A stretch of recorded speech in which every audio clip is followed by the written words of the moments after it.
Zamanla Quranın nə qədər qüsursuz, heyrət verici və hər bir ayənin ən incə detayına kimi böyük mənalar daşıdığının daha çox fərqinə varırıq. Bu gün o heyrətimizi biraz da artırmaq üçün bir örnək verəcəm. Quranda bir ayə var ki, əksərimiz adını tez-tez eşitmişik. Bəqərə surəsinin 255-ci ayəsi olan məşhur Ayətül Kürsi. Bu ayənin məalını oxuyanda görəcəyik ki, ayə 9 ayrı-ayrı cümlədən ibarətdir. Bu cümlələri tək-tək sırasına uyğun rəqəmləyib ayırdıqdan sonra diqqət eləsək ağlasılmaz bir şeyə şahid olarıq. Cümlələr arasında bir-biri ilə simmetrik əlaqə var. Məsələn, 9-cu cümlədə Allahın Ali, azim, yəni uca, böyük olduğu mənasına gələn bir ifadə keçir.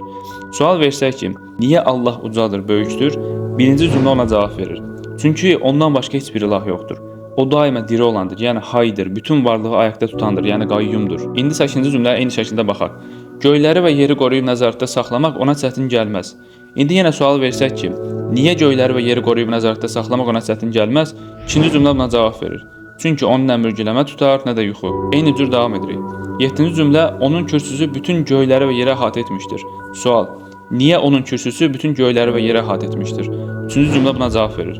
Çünki göylərdə və yerdə nə varsa hər şey onundur. 6-cı cümlə: onlar onun elmindən, onun istədiyindən artıq heç nə qavraya bilməzlər. Niyə onlar onun elmindən, onun istədiyindən artıq heç nə qavraya bilməzlər?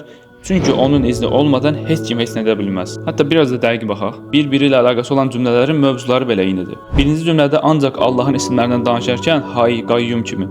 9-cu cümlədə də isimlərdən danışılır. Ali, Azim kimi. İkinci cümlədə ancaq mürgüləmə, yuxu kimi feillərdən danışarkən 8-ci cümlədə də qorumaq, saxlamaq, çətin gəlməz kimi feil-i ilahidən bəhs olunur. 3-cü və 7-ci cümlədə də göylərdən, yerdən, Allahın qüdrətindən danışılır. Yenə məna bütövlüyü olaraq üst-üstə düşür. Eyni şəkildə 4 və 6-da isə birində Allahın diləməsindən, birində Allahın izin verməsindən, Allahın iradəsi ilə bağlı məsələlərdən bəhs olunur. Və indi ən əsası tam ortada qalan cümlə. Sanki bayaqdan bütün bu danışdıqlarımızı əhatələyib və bütün bu mövzuların hər biri Allahın elmində olduğunu göstərilmiş kimi, o qullarının önlərində və arxalarında nə varsa hər birini bilir kimi bir cümlə işlədilir. Cümlə ikiyə bölünür və ilk hissəsi o qulların önlərində yuxarı qalxır və arxalarında nə varsa hər birini bilir aşağı düşür. Məsələn, önlərində və arxalarında kəlmələrinin yeri dəyişik olsa bu nizamı tuta bilməzdik. Diqqət eləsək, sanki Quranın hər bir ayəsi, hətta hər bir kəlməsi bir kitab hökmündədir. Bütün bu ayələri düşünən bir toplum günlərlə danışa bilər. Düşünməyən bir toplum isə Quranın Allah kəlamı olduğunu inkar eləyər və bütün bu mənalardan uzaq qalar.